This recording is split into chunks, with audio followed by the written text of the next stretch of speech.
Good evening, and welcome back to Spooky Town Tales, episode 15. Tonight, we are talking about vampires. It is me, Morgan, or, for the sake of it being more appropriate for the theme of the episode, Lady Morgana. And joining me in the spooky seats is Count Jim Bob. Good evening. Welcome, Jimmy. Thanks. So we're back for... It's not going to be a very long episode this week because we have had Chaos Week again. Round 4? 7? 8. I don't know.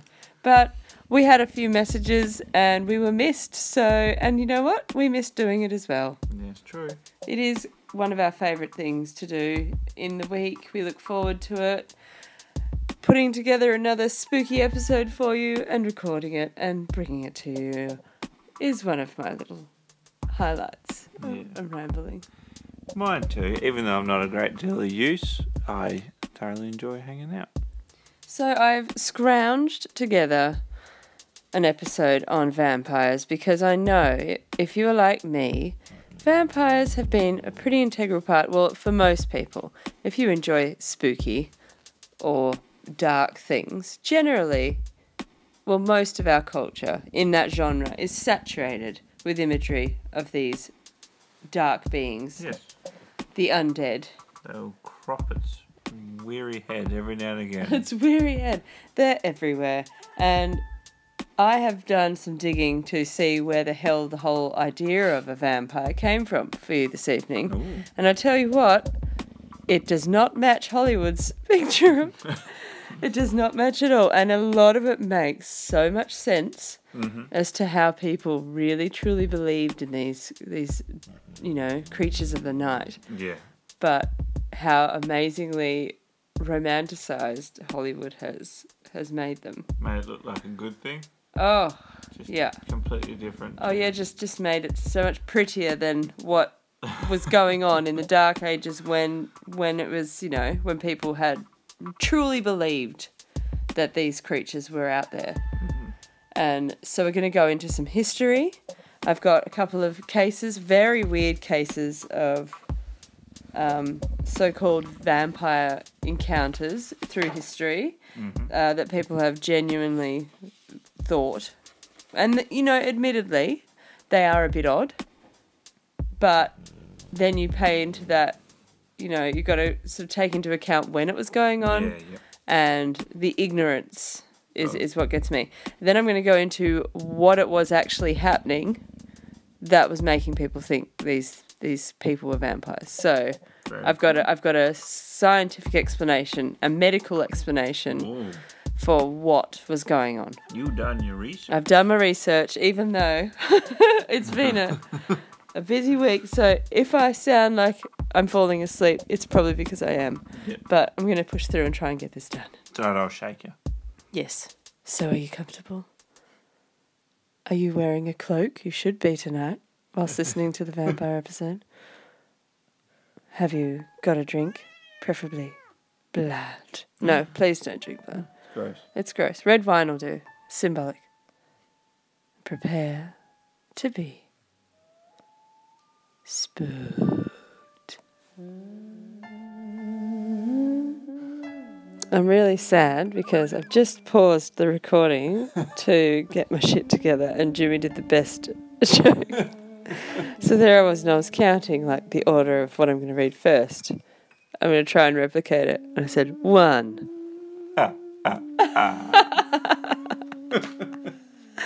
There you go. Even on Sesame Street, we have count, the count. And my favourite count, part of the count song, you know what it is, my favourite number. Comes after 10, actually, and before 12. There's 2, because 7 is good.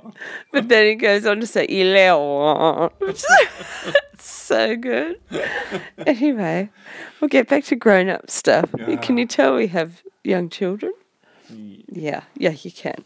So, the thought to start off this very, popular subject, I would ask you about, when you hear the word vampire, what image of vampire comes into your head? Like, what do you think? What do you see? The standard black cloak, fangs. With the red lining. With the red lining, because he's a classy gent. Yes, he's a seductive. Yeah, all the typical stuff. But is there a specific vampire from a film, although you haven't seen that many? No, but not as many as you. Is there one that stands out when you think vampire? Like, that's what I picture. I can't remember what the movie is, but I do recall there was an old movie that's just the epitome of Count Dracula, and I've gone blank. I can't remember what the movie was. Was it Dracula? No. The one Thank you for making me sound like a complete spasmod. Jimmy This guy's an ass. When I met Jimmy, he'd not seen many. He'd not really. Not television. We hadn't. What's this box with the pictures? I was a mega film buff and still am. Mm-hmm. So I introduced him to all the old, like Plan 9 from Outer Space, Dracula with Bela Lugosi, Nosferatu. See, Nosferatu used to be what I pictured as vampire. Then Bela Lugosi in Dracula. And then the 80s hit. Well, because I was back living in the 60s, apparently. No, but what I used to picture, because I'd only seen, like, I'd seen little snippets of the old Dracula movies when I was very little. And it was Fright Night for me. Yep. The vampire from Fright Night, which is just pure, terrifying, red eyes, blood-covered nails, huge fangs. Yeah. Appears at the window. Fright Night. Fair enough. That's how And then, of course, now there are so many. You've got your glittery Twilight vampires that glitter in the sun. Hotel Transylvania. Maybe Wavy. You've got True Blood. And the common theme in all of them is they're all very attractive and healthy. Yeah. And strong. Yeah. That's like... Too strong. Yeah. Superhuman strength. Very sexy. And... to just smack the shit out of that whole ideology, which it's if you go into the roots of what it is. Let's think about what they're supposed to be. Yeah. They're dead people who've come back to life. Yep. To drain the life force out of someone else. Yeah. So, back in the oldie days, we're going to start off some history here. Yeah. There were cases that basically formed the Hollywood idea of what a vampire was. Yeah. So I'm going to start there, and then I'm going to keep going back to where it actually started. Oh, okay. But the whole Hollywood view actually came from the literature of the time. Oh, okay. So Bram Stoker. And then you've got, prior to that, that was based on the character Vlad Dracul, or Vlad the Impaler. Right. As well as other little encounters, one of which I'll read you tonight, which this author had heard and then developed into the image of Count Dracula. So Vlad Dracul was, he was basically the ruler of Wallachia in Romania, Transylvania, in the 1440s. I think it was between the 1440s and the 1470s. It was described to have repulsive sexiness. Not the sort of description you want. Yeah, it was like he was powerful, but there was something about him. He wasn't like uber attractive, but there was something about maybe his assertiveness, but a very scary man with very dead eyes. And there is a portrait, if you look him up, of what Vlad the Impaler, as he came to be known, what he actually looked like. Yeah. And, I mean, he was not, pardon the pun, he was no oil painting, but how funny is that? How ironic that the picture I'm talking about is indeed an oil painting. But he, so basically he... I'm taking over the dad jokes. You got it. Yeah. Well, he was actually, like, historically, you know, when I think of Vlad the Impaler, from what I've heard, he was just this horrendous monster. But he was considered in Transylvania to be a national hero. Really? Yeah. Because at the time, back in the oldie days, you know, it's pretty brutal, dark ages, horrible. Lots of I'm going to kill you, and we don't like you, so we're going to kill we're going to just raid your village and kill everybody. Basically that was standard. That was standard practice. That's how the government worked. Yep. So, and you had all your crossbreeding and your, you know, you've got to, you crossbreed, like, you know, inbreeding, crossbreeding, where you're keeping it in the family. So certain families had to be the second son or the first son or whatever would take over regardless of how competent they were or what mental disorders they had. They would then rule the country, and there was anyway. So they called it, I think it's the Voivode of Wallachia was the name of the title. So he was actually Vladimir III. So Vlad the Impaler was the third Vlad Dracul. So he was Vlad the Third. He had an older brother called Vlad. His father was called Vlad, and there was a younger brother below Vlad the Third. So below Vlad the Impaler. What was his name? I don't know. Was it Vlad? Because it wasn't Vlad. That is like very confusing. No effort put in naming children.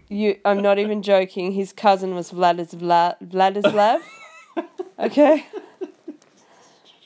Yeah, I'm not even kidding. Can't make this up. Yeah. So, basically, during his time, Vlad III was Voivode of Wallachia 3 times. Yeah. But initially, the father obviously was in position to take the throne, or was in power. Yeah. The eldest son, his older brother Vlad, was supposed to take over. Yeah. But during the Ottoman Empire, they took control of Wallachia. In 1442. They'd taken the 2 younger brothers hostage. So Vlad III and his younger brother were taken hostage, so they couldn't claim ownership over the throne, and the father and the older brother were murdered. Right. So basically, that's how you wipe it out. You wipe it out. Yep. The people who are entitled to the throne are gone. The heir is gone. Yep. The current Voivode is dead. Yep. The others are out of the picture because we've got them held hostage. They're not coming forward to claim the throne. We can take over. Yep. So that happened. So that was pretty brutal. So I can see why he probably had a few issues. Yeah. Then, because of the absence of Vlad and his younger brother, his second cousin, Vladislav II, became the Voivode. And he was a bit of a shithead. Right. So basically Vlad the Impaler, we'll just call him. Yeah. Yep. He ended up sort of protesting against the Voivode, his cousin. Yeah. Yep. And overthrew and invaded, and there was a lot of carnage. Yeah. And then he, as they call it, he purged Wallachia's borders. Oh. And in doing that, basically, he went into all the villages and murdered all the Transylvanian Saxons that were in the area at the time, and plundered the villages, capturing everybody, and his trademark was he impaled them on spikes. Great. That was his, like, I am purging this village and I'm taking control back for Transylvania. I don't even know if that's a Romanian accent. It was a go. I had a go. You've done good. So there's your history of Vlad the Impaler. A bit of history for you. If it was confusing, I'm sorry. No, they were all called Vlad. It's tricky. But that's Vlad the Impaler. So it was actually, I mean, yeah, pretty gross that he impaled. And there is a lot more to him. So this is just a basic history. I know he did lots of dreadful things. And the bloodlust didn't stop after that. Yeah. There were various other things. Like after he got control of Wallachia. I'm sure I'm saying that wrong. There were several other things he did just for a bit of fun. Yeah, just to take. I want that bit now. Let's go murder all of them. Yeah. He was bloodthirsty, that's for sure. Yeah. He did end up dying in 1448, having left quite a legacy of murder and And so well known. Yeah, but the basically the whole feeling behind him was he was strangely persuasive and alluring. Right. And hence people sort of tie him in with the devil and this sort of thing. He just seemed to have this ability to influence and the essence about him. Yeah, and his power and his pure confidence of this is what we're doing. No qualms whatsoever with mass murder and So that is where Dracula came from. He's based on this particular historical figure. So moving back, we'll move forward a little bit, and we'll just talk basically about what became because of these trademarks. Mm-hmm. So the teeth are considered a phallic symbol as well. Right. I mean, it's pretty, long, sharp penetration, all that sort of thing. There's always a sexual element to popular. Mm-hmm. Like you were saying. Yeah, it's a sexual element to the modern day vampire. Their ability to hypnotise you or take control of your mind. Yeah. That's another common denominator. Obviously, drinking of blood, long fingernails, clean, white, sharp teeth. The teeth are always spotlessly clean in the movies. Yeah. Pale skin, obviously, because they only come out at night. Yeah. And they always fear everything holy and religious. Yes. That's another tied in with the popular culture image. Now, all of these factors, bearing in mind, have come from folklore. Yes.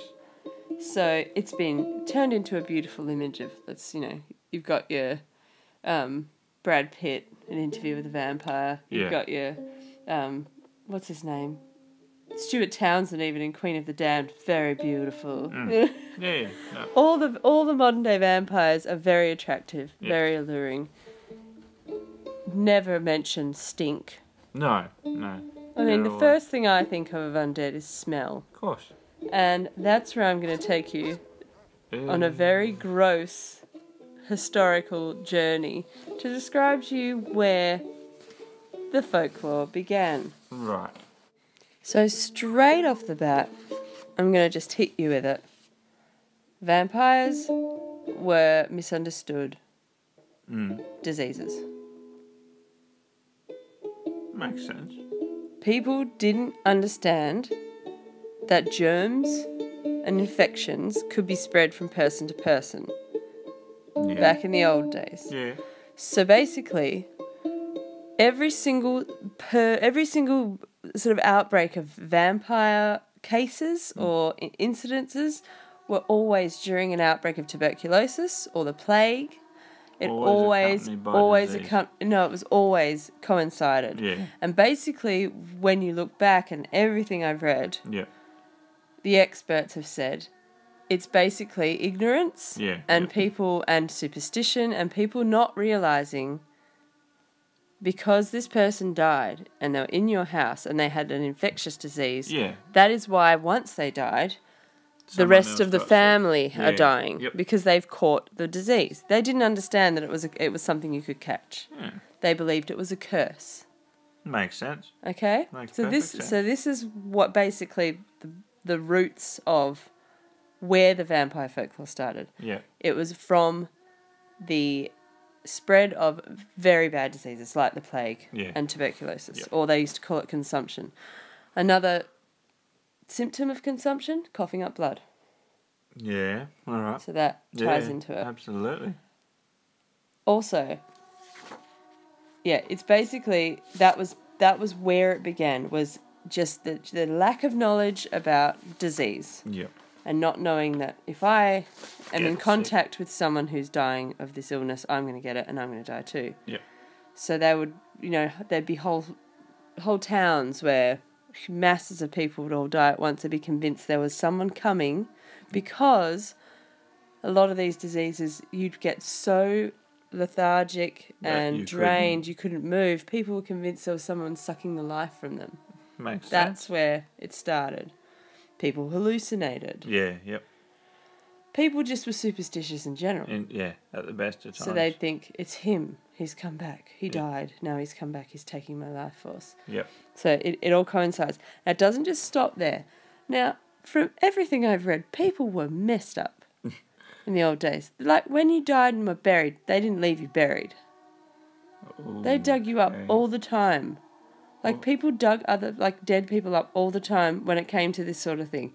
Concern of when people started dying in these towns, I'm not even joking, they would dig up the corpse to see what they've been doing. Check if they've been out of the grave. Check if they've been attacking people.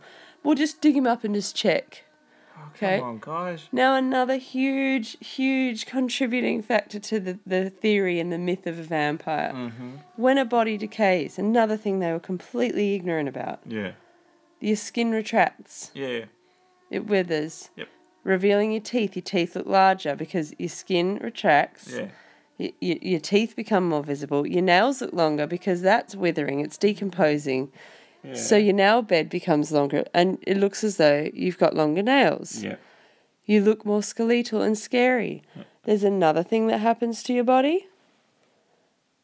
Your organs. They break down. Yeah. And a dark purple fluid leaks from the mouth and the nose. Right. But as it dries, it looks like dried blood. So when they crack open these coffins, they'd look like the lips would be gone. Yeah. There'd be all these teeth exposed that would be covered in a blood-like substance. Yeah. That is how it started. That coinciding with multiple deaths in the villages from a plague or whatever, tuberculosis, whatever the disease was. Oh my God, he's got out his grave. He's been biting people and sucking their blood and their life force. Yeah. That's how vampires came about. Yeah. Over-curious people. No, just suspicious of weirdness. So during these hysterical phases, they would dig up pretty much anyone they were suspicious could be the cause, remove the heart, and burn it. Oh my God. Yep. They would also ram stakes, obviously, but they used particular, I think it was called white thorn. Okay. Was the one that they would use most often during these early days. Yeah. They would ram them through the corpse. Man. Sometimes they'd cut head off, all kinds of things. But generally it was the heart. They just decided that must be it. So we're going to take that out, we're going to burn it. That's going to solve the problem. Did it? No.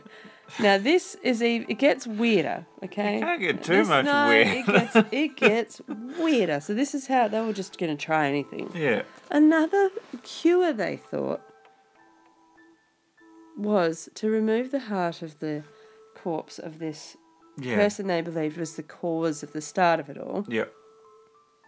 You would burn it to ash, crumble it up, and then feed it to the ailed person, under the suspicion that for some reason their essence would go back to them. Their life force back that the vampire took from. Yes, but effectively you're giving a rotten disease to them. Yes.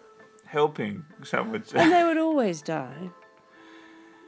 Oh but my God. They believed that it meant this wasn't so much the cure, it was the prevention from them becoming vampires. Oh. They would give them the heart of the original vampire in a little drink or something.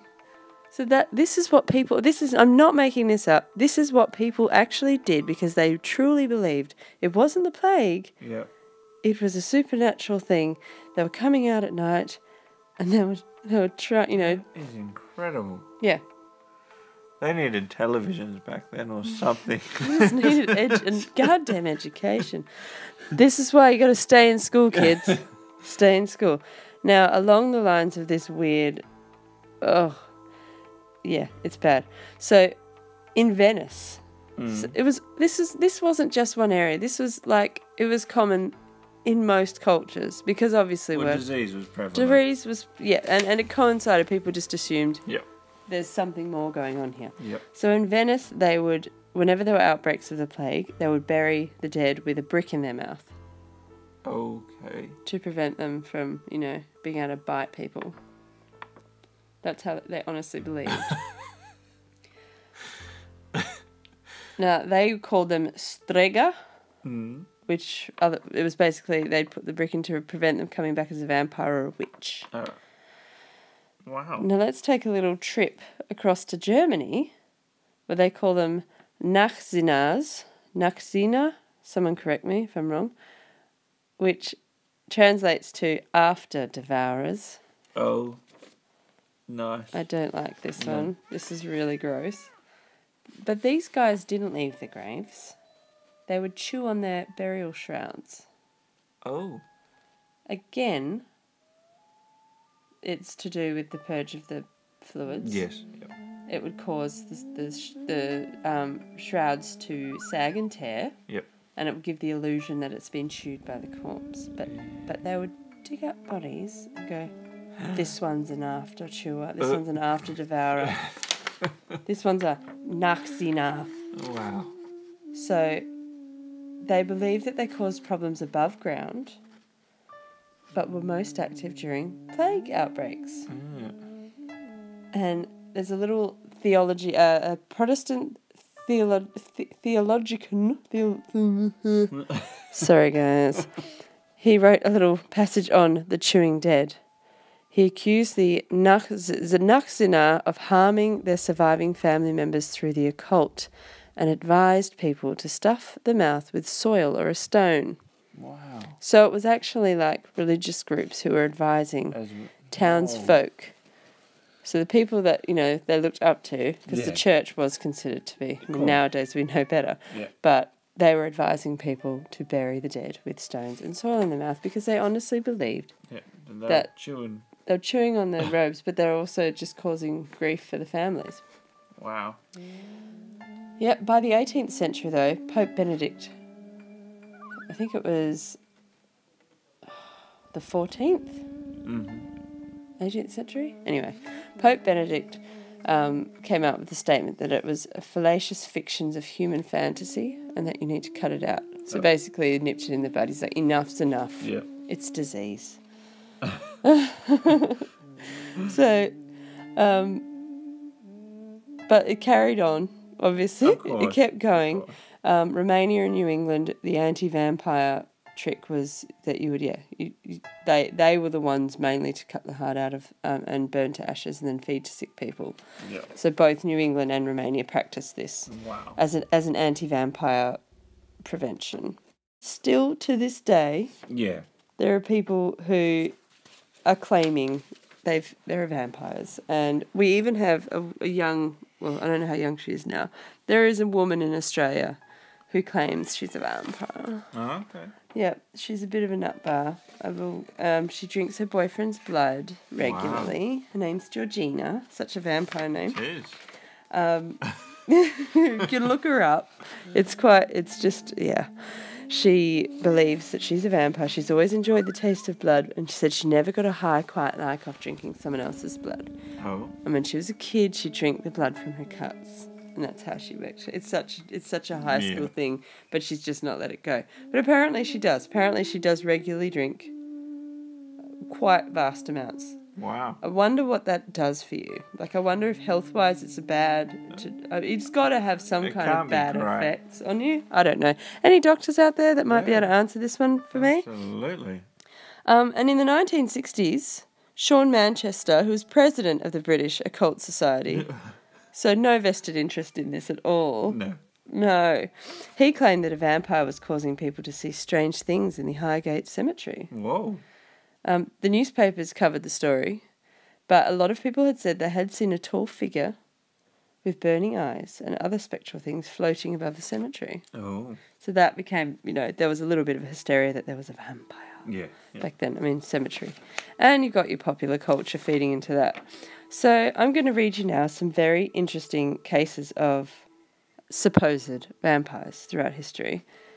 So, again, you can see why people got caught up in it. Yep. Because there were things that happened where you could go, they wouldn't have known any better. Yeah, with no knowledge, it makes sense. But we'll start way back. We'll start way, way, way back. We'll go back to the early days of man. The biblical days. Whoa. Lilith.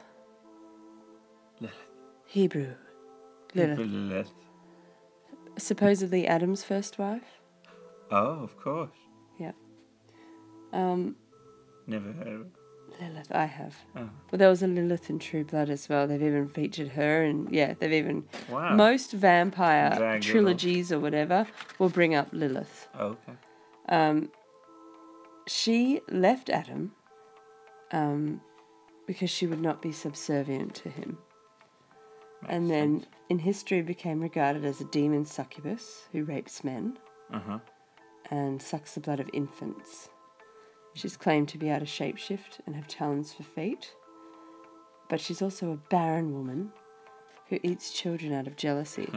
So the way I read this is that she's an example created by a man to say, if you don't do what your husband says, you're a hag who's a succubus who is going to be barren and eat children out of jealousy. Yeah. It's just women hating, really. Yeah. That's how I view the story of Lilith. Absolutely. Yeah. Now, in Ireland, they had a vampire called Camilla, who was a lesbian. Right. And that comes from a literature. So this isn't so much that it was believed she was real, but there was a very influential vampire from Irish literature, Irish literature, from a book, who would prey only on young, beautiful women, and she was a woman herself. So it's quite racy. Yeah. And so that's another famous historical vampire. That's Ireland's vampire. Yeah, there you go. And then we have Iran have one called Lamashtu, which is more of a cryptid, and she preys on newborn babies. Oh. So I didn't find out much about her, but that's another one. Yeah. In Australia, we have Yaramar Yahoo, which I talked about in the Aussie Cryptids episode, which is that awfully scarifying new word. That's a good one. Little red man that jumps down from the top of fig trees with his sucky fingers and sucks your blood with his tentacles. Octopus fingers. His octopus fingers. And then he swallows you and then he spits you back out, but you're still alive. But then you become one. But then you turn into a little Yaramar Yahoo. So that's our one. Now, I'm going to read you some pretty weird ones now. So now we've touched on some historical instances of supposed... Hang on, they're all women. The Australian ones? Huh? No, all the old ones were women. Were women who... Yeah. I've just realised that. Sorry, just had an epiphany. Okay, we're going to jump forward to the 1700s. So far forward. Look out. Serbia, 1725. Wow, my neck.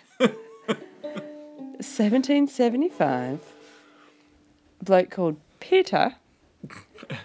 Peter the vampire. I believe he was a farmhand. No, 3 days after he passed away, his son claimed that he appeared at the house at the door asking for food. Oh. He fed him and he left. The following night he returned, but the son refused to feed him. The next morning, the son was found dead. Oh.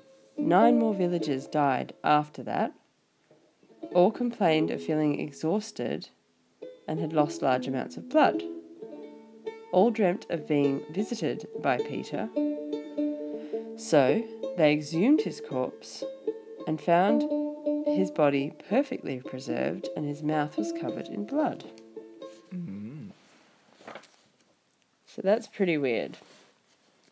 That's one instance. That was in the 1700s. Yeah, yep. Then again, what time of year... I wonder, what time of year was he buried? Would that have something to do with the slow decomposition of his body? Because again, people didn't have the knowledge of how bodies decompose back then. And like you said before, the blood on the mouth could have been the same as always. Yep. Yeah. So this next one was another farm hand or herdsman, and he supposedly had returned home, so back to his hometown after he had died, and people saw him walking down the main street, and he was trying to call out to people he recognised, and everyone was just like, "What? No, you're not alive. You're gone." Then he was gone, obviously probably feeling a bit hurt feelings. Yeah. They exhumed his body and they staked it with whitethorn stakes. Right. But then he returned again in a horrifying state. Apparently he scared people to death. Oh. Like people dropped dead in fear, and also suffocated people. Oh. Apparently he laughed during these attacks. So again, they got his body out of the grave and pierced it with more whitethorn stakes. Then they burnt it. And as they burnt it, apparently they could hear him screaming. Wow. Curious. I have a few theories about this particular one. Yeah. Was it the same guy? Were they just digging up this other guy that had died and just thinking it was him? If he came back the second time in a worse state. Maybe went off, maybe this other guy who looks like him, maybe it was his brother or something, went off and got tanked and fell down a hill or something, then came back. Like, it's not like they... Or did they have his body? Well... Oh, yeah, they did. They did. The second time he came back. Yeah. Apparently he was sleeping and they gave his body to the executioner. Whoa. Okay. So I think it was a different man. More than likely. I think it was a different man who came and started maniacally killing people, and then they just staked him and burnt him. I don't think, because they didn't exhume the body the second time. It was a different person. Interesting. That's what I think. Anyway, I'm so glad I don't live in those. Yeah, no, that's interesting. That one doesn't make sense. This next one's really weird, though. Really, really weird. So this one, having watched Dracula, Yes. the original's the best. Bela Lugosi, you just can't beat him. This one very much so has... You can see this story was influential. Yeah. In that book. So this was The Phantom of Grockling Grange. The Fisher family owned this particular grange, but then the Crane family rented the estate in Spring. Mm-hmm. Magnificent estate. Had a churchyard. Lovely place. Pretty spot. Apparently it was just magnificent. One evening, the family was settling in for the evening. Mrs. Crane lit a candle in the window and noticed 2 points of light moving around the bottom of the garden through the cemetery in the churchyard. Curiosity turned to fear, so she locked the windows and bolted the door, then went to bed, just pretending nothing had happened. Just thought, I'm getting carried away. Okay. It was nothing. I'm being silly. She awoke to rustling outside her window, rolled over to see what it was, and realised the 2 lights she'd seen were actually a pair of eyes, and they were now attached to a person standing in her room. She tried to scream, but then this figure stepped to the bed, pulled her back as if to give her a kiss. She said there was the brothers said there was an overwhelming stench of mould and decay as they got towards her door because they could hear her screaming. Mm-hmm. They raced in and saw the sister on the bed with blood pumping from her neck. One brother caught a glimpse of the shadow flittering across the churchyard. Whoa. So the poor sister, in an absolute state, was shipped off to Switzerland, and the brothers swore vengeance to find what this thing was that had bitten the sister. They managed to save the sister. Yeah. Quite deep lacerations on the neck, 2 bite holes. Whoa. From whatever this thing was. So they planned to trap whatever it was. Yeah. And they got the whole town involved. The whole town gathered to hunt this creature. They found a crypt that was full of smashed coffins and gnawed bones. There was one coffin that was intact and standing upright. When they opened it, there was a mouldy, clothed corpse. The eyes were lifeless, unlike what they'd been the night before. So they grabbed the coffin out and they set fire to it. Mm-hmm. And they believed that's what had attacked the sister. Wow. Because the rest of it was, there was no other, there was this other corpse that was intact, but no one had been buried there for a long time. It shouldn't have been like that. So that is a very popular legend. Yeah. That has obviously good inspiration. It's been developed into. Yeah. You can totally hear. Yeah. When I was reading about it, I was like, "Oh my god, that's totally where Mary Shelley, not Mary Shelley, I said Bram Stoker.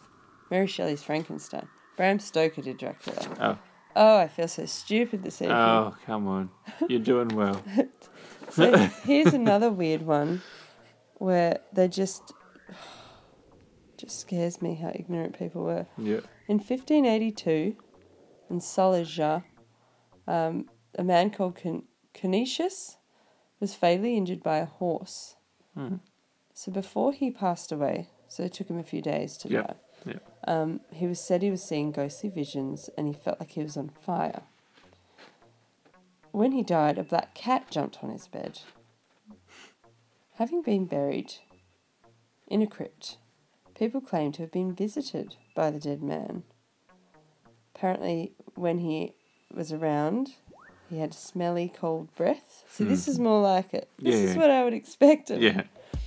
In late July, so several people had said he'd come to the door and tried to speak with them and had stunk. Oh, no.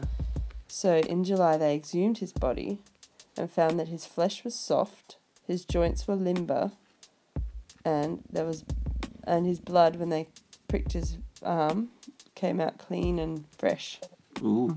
So they burned the body and then crushed it into ashes. That was the solution. That's pretty creepy. Yeah, that one was a bit creepy.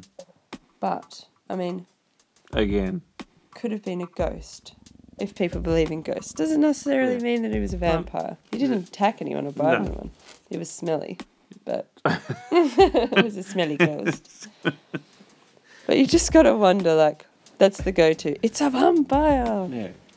No, that's interesting, that one. But, again, let's go back to ignorance. Yeah. Medical ignorance. People, there were precautions. They did, in several parts of the world, have to put bells attached to strings into coffins because it was quite regular. It did happen where people were buried alive. Yeah. They'd assume they were dead, they'd bury them. When you think about coma, people go into comas. Just being knocked out. Or being... Some people, if they've had a serious accident, can be unconscious for days. Yeah. Imagine having people just... He's not responding, just put him in the ground. Yeah. Job done. I can only imagine how many were buried like that. Yeah. It's sad to think it's a scary thought. And then not only that, imagine you're that person. Yeah. You manage somehow to get out of your crypt or your grave. And then you don't stand a chance. Then you get attacked with whitethorn stakes and burnt alive. Yeah. Like, imagine It's not great. It's not great. You had no hope. Once they've decided, if they've decided that that's was it. you. Yeah, that's as good as it gets. It's pretty frightening. That's scary. Yeah. So there you go. How's Modern that? medicine. It's not terrible. It's not terrible, guys. Let's embrace it. Information, education is good. Yeah. Yeah. So there you go. It's pretty. You can see why it would have happened. Yeah. but how terrifyingly sad. How extreme it got. It would have been pretty bad. I also know that in some parts of Eastern Europe they would put a cage over the top of the grave. Oh. So that the undead couldn't rise. It was that much of a It thing. was so strong in the culture and just the ideology. People truly believed it was a possibility. That's crazy. People lived in villages where it was something it was a factor that they're going to come out of their graves if we don't put sand or soil or put a cage over there. Yep. It's pretty frightening to think That's people true. lived like that. Pretty frightening to live like that. Yeah. If you were back then. Yeah. It is. I mean, do you ever? This is the thing. Fear? I mean, we've got other things to worry about nowadays, but just imagine. It was very simple life. Yeah. And if you had very little education and you truly believed these things were real. And education back then too was a thing for the rich and powerful as well. That and mainly men too. Yeah, it was completely restricted in itself. Yeah, yeah. Yeah, scary times, man. Very scary times.